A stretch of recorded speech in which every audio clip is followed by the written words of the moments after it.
Alright guys, we have a carburetor in hand. It's dirty, but that's expected. We're going to start with the disassembly. I'm going to get as much dirt off this carburetor as I can before I put it in the carb cleaner. You know how it is, the more dirt you put in your carb cleaner, quicker you got to replace it. So we're going to get as much of the dirt off of this as we can. Get it cleaned up. It looks like we have a nylon bushing inside this carburetor where it goes onto the intake. That's going to seal it.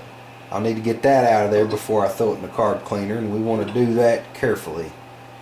These parts, I'm sure, will be a little harder to find than your typical part. I have a hard enough time finding them for like Suzuki's and the little TC185 I've got. Parts for that rascal are hard to find, and it's a 75 model jack bike, and this being a 70, I think it was a 74, I can't remember on the tag. We might look at that in just a minute. We're going to get these parts cleaned up and ready to go into the carb cleaner. This is interesting. It didn't have the typical slide. It's a flat slide. It goes in the body of the carburetor this way with your cable on it. Pretty cool. I want to try to clean it up. It's a little scored. It's not bad.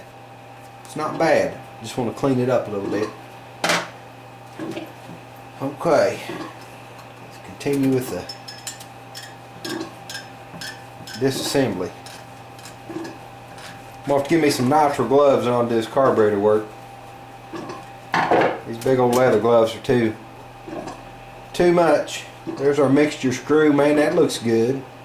That looks real good. A lot of times people force them and tear them all to pieces, or they get corroded. We'll see when we clean it up exactly how it looks. Easing this nylon bushing out little by little. I've got a cotter pin puller with a pair of vice grips on. There's a couple notches in that carburetor that I'm getting in behind and easing it out. It's not really a good I don't have a good way of getting video on this because I'm kind of in the way. But the idea, I'm just going in with those notches and I'm tapping with this against these vice grips and going side to side. There's a notch in each side of that carburetor that I can get to, so it's going to take a while. I'm going to keep working at it, but I want to save that. That's a good piece. I'll need it, and it'll probably be hard to find if I have to replace it. Okay, but I got it pushed out. I got it pushed out now to where I can get a screwdriver against the shoulder, and I'm not hitting it hard, just tapping it. You get it right under that shoulder, and it's coming out real well now. A lot easier than trying to get it started. I remember running DeLordo carburetors on Volkswagens years ago. They were a dependable carb from my experience. I had which I only had the one set of dual DeLordos on I think it was a rail buggy that I used to run, and they were solid. Didn't have any problems with them. So hopefully this DeLordo will prove to be a good little carburetor as well.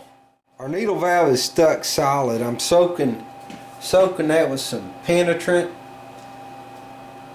I want to be very careful with this. I remember years ago I had a set of carburetors on a Honda Goldwing I was working on, and I got a little too aggressive trying to free the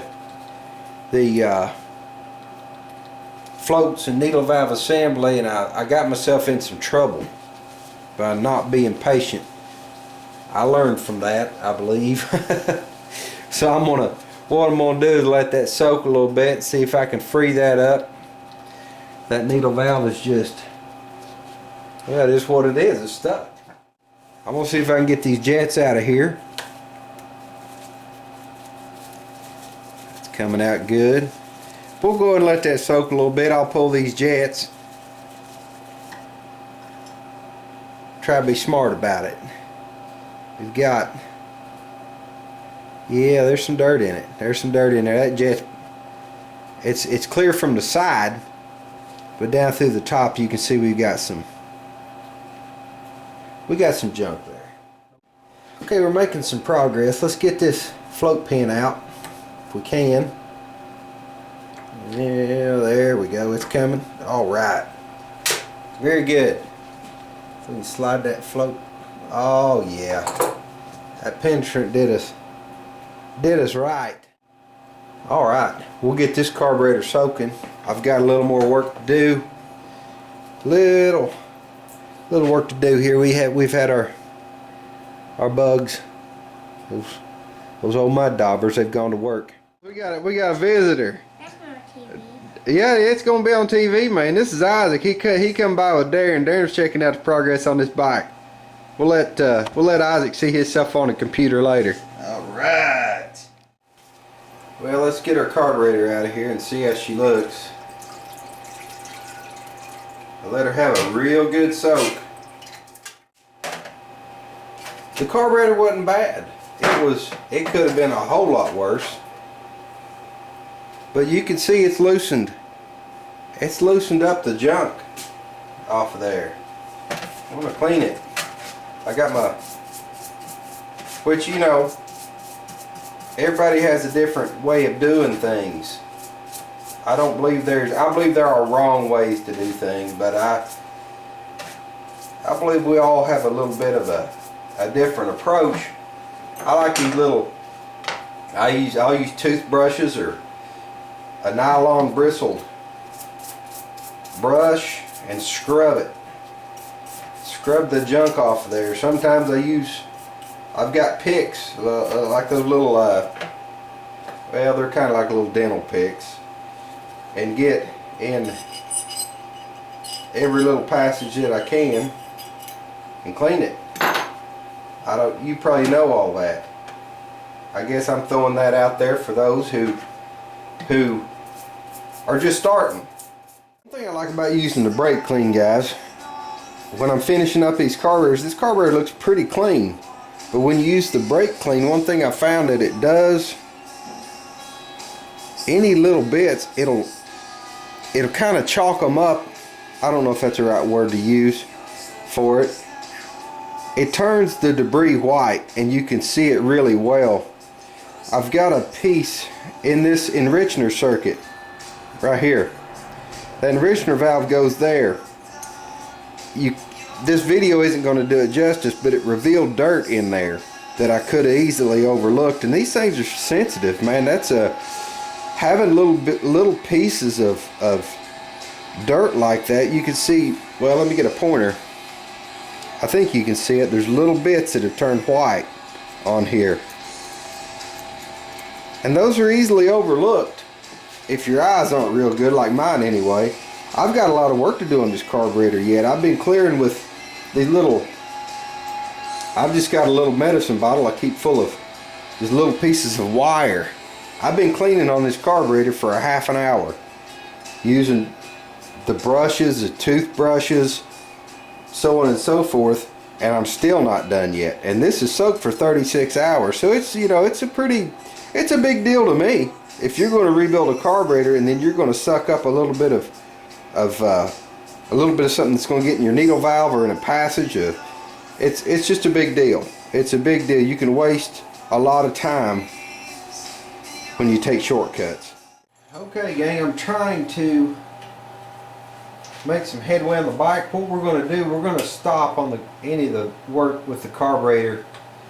I think Darren, the owner, if you're just tuning in, Darren has found the parts online and he got a carb kit ordered and the banjo fitting for the inlet on the carburetor. I'm taking this banjo fitting off the intake. I want to make sure it's clear. This is the oil supply from the injector pump. I want to make sure everything is clear here. We'll get it cleaned up and we'll put it back on the intake. I'm changing the oil supply lines right now.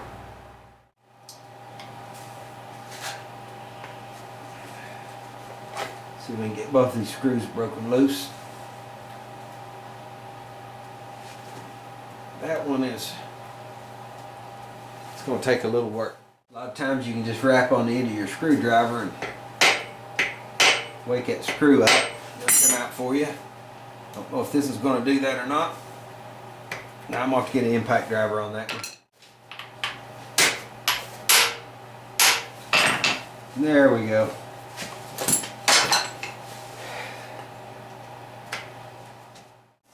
Banjo fittings cleaned up really nice. I just want to make sure that we didn't have any blockage anywhere, especially in this nozzle that went into the intake. So I took it all apart, cleaned it up really well, and I need to get this clamp oriented properly before I stick it on there. Let's see. It's a really tight fit in there, and I'd rather do it while my hands are free than trying to have my hands tangled up in the case in the engine.